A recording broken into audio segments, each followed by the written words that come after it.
Good morning everyone. How are you? Hope you all are fine. Today we will read our English grammar book. So open your English grammar book and page number 38. আমরা কি পড়ছিলাম? Adjective. Adjective কাকে বলে আমরা জেনেছি? Words that describe a person, place, animal or thing are describing words. তাই তো? অর্থাৎ যে শব্দগুলোর দ্বারা আমরা কোনো ব্যক্তি, কোনো জায়গা, কোনো প্রাণী অথবা কোনো জিনিসকে বর্ণনা করি তাকেই আমরা ডেসক্রাইবিং ওয়ার্ড বা অ্যাডজেক্টিভ বলে থাকি। আজকে আমরা পেজ নাম্বার 38 পড়ব। দেখো, now read the following sentences. এখন আমরা নিচের সেন্টেন্সগুলি পড়ব।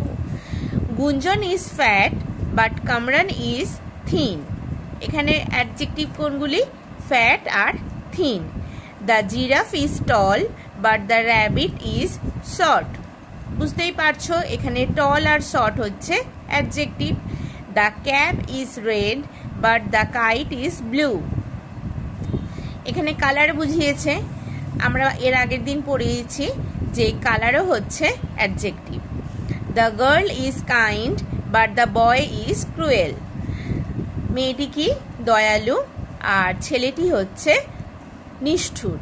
তাহলে এখানে কাইন্ড আর ক্রুয়েল হচ্ছে অ্যাডজেক্টিভ। এবার দেখো কি বলেছে।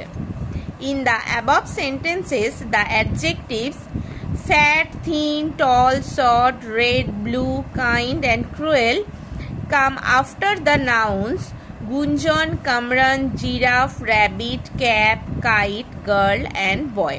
কি বলছে?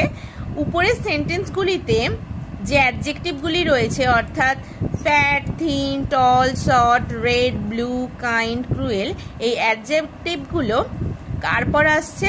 নাউনের পরে আসছে। দেখো, গুঞ্জনের পর ফ্যাট বসেছে, কামরানের পর থিন বসেছে, জিরাফের পর এসছে টল, আবার র্যাবিটের পর এসছে শর্ট, ক্যাপের পর এসছে রেড, কাইটের পর এসছে ব্লু, গার্লের পর এসছে কাইন্ড আর বয়ের পরে আসছে ক্রুয়েল। আমরা এর আগের দিন যে সেন্টেন্সগুলি পড়েছিলাম সেগুলো সমস্তই ছিল নাউনের আগে অ্যাডজেক্টিভ বসেছে। যেমন ধরো, this is a big house, আর giraffe is a tall animal. এখানে হাউসটা কিরকম? বিগ। এখানে প্রাণীটা কিরকম? Tall. Simi is a fat girl. কিরকম girl? Fat girl. This are sweet apples. অ্যাপেলসগুলো কিরকম?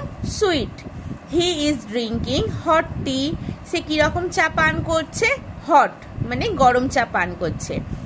নাউনের আগে ডেসক্রাইবিং ওয়ার্ডগুলি অর্থাৎ অ্যাডজেক্টিভগুলি বসেছে, কিন্তু আজকে যে সেন্টেন্সগুলি আমরা দেখলাম পেজ নাম্বার 38-এ সেগুলো কি হচ্ছে?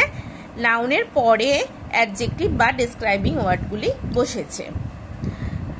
অর্থাৎ যেখানেই বসুক না কেন, নাউনের আগে বা পরে যখন দেখব কোনো নাউনকে সে বর্ণনা দিচ্ছে, নাউন সম্পর্কে কিছু বর্ণনা দিচ্ছে, সেটাই হচ্ছে অ্যাডজেক্টিভ বা ডেসক্রাইবিং ওয়ার্ডস।